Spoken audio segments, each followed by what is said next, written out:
ஜம்மு காஷ்மீர் பயங்கரவாத தாக்குதலை தொடர்ந்து பாகிஸ்தானுக்கு எதிரான நடவடிக்கைகளை மத்திய அரசு அதிதீவிரப்படுத்தியுள்ளது. பாகிஸ்தானின் விமானங்கள் இந்திய வான்பரப்பை பயன்படுத்தவும், பாகிஸ்தானின் அனைத்து விதமான கப்பல்கள் இந்திய துறைமுகங்களில் நுழையவும் தடை விதிப்பது தொடர்பான அறிவிப்பை மத்திய அரசு வெளியிட இருக்கிறது என்கின்றன டெல்லி தகவல்கள். ஜம்மு காஷ்மீருக்குள் பயங்கரவாதிகளை ஏவிவிட்டு அப்பாவி 26 சுற்றுலா பயணிகளை படுகொலை செய்தது பாகிஸ்தான். பாகிஸ்தான் பயங்கரவாதிகளும் ஜம்மு காஷ்மீர் பயங்கரவாதிகளும் கைகோர்த்து நடத்திய இந்த கொலை வெறியாட்டத்தால் இந்திய மக்கள் அனைவரும் கடும் கோபத்தில் இருக்கின்றனர்.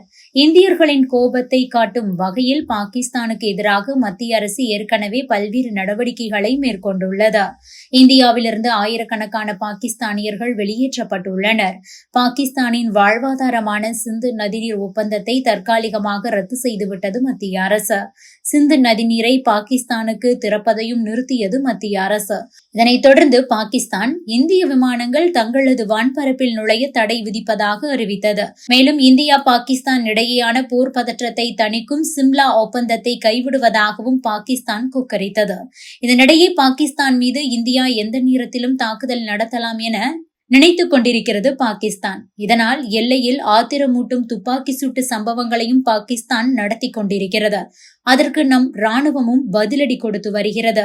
இந்த நிலையில்தான் பாகிஸ்தானின் விமானங்கள் இந்திய வான்பரப்பில் நுழையவும், பாகிஸ்தானின் கப்பல்கள் இந்திய துறைமுகங்களில் நுழையவும் தடை விதிக்க மத்திய அரசு திட்டமிட்டிருப்பதாக டெல்லி தகவல்கள் தெரிவிக்கின்றன. மேலும் டெல்லியில் பிரதமர் மோடி தலைமையில் பாதுகாப்பு விவகாரங்களுக்கான மத்திய அமைச்சரவை குழு கூட்டம் டெல்லியில் நாளை நடைபெற உள்ளது. இந்த கூட்டத்தில் பாகிஸ்தானுக்கு எதிராக மேலும் பல முக்கிய முடிவுகள் எடுக்கப்படலாம் என கூறப்படுகிறது.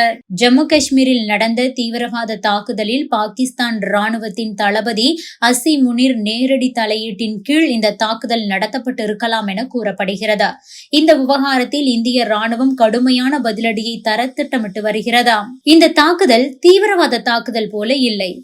பகல்காம் தாக்குதலில் தொடர்புடைய தீவிரவாதி ஹாசிம் மூசா முன்னாள் பாரா கமாண்டோ, பாகிஸ்தான் ராணுவத்தின் சிறப்பு பிரிவான SSGயை சேர்ந்தவர் இவர். இந்த தாக்குதலும் அவர்களின் வழிகாட்டுதலின்படியே நடந்திருக்கிறது.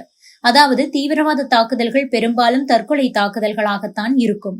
தீவிரவாதிகள் தங்களது உயிரை பற்றி கவலைப்பட மாட்டார்கள். ஆனால் ராணுவ பயிற்சி தாக்குதல்களில் தாக்குதல் நடத்துபவர்கள் உயிருடன் திரும்பி வர திட்டம் வகுத்திருப்பார்கள். உள்ளே புகுந்து தாக்கிவிட்டு வெளியே உயிருடன் வர வேண்டும் என்பதே இவர்களுக்கு இருக்கும் டாஸ்க். அதை பகல்காம் தாக்குதலில் தொடர்புடைய தீவிரவாதி ஹாசிம் மூசா மற்றும் டீம் செய்திருக்கிறது.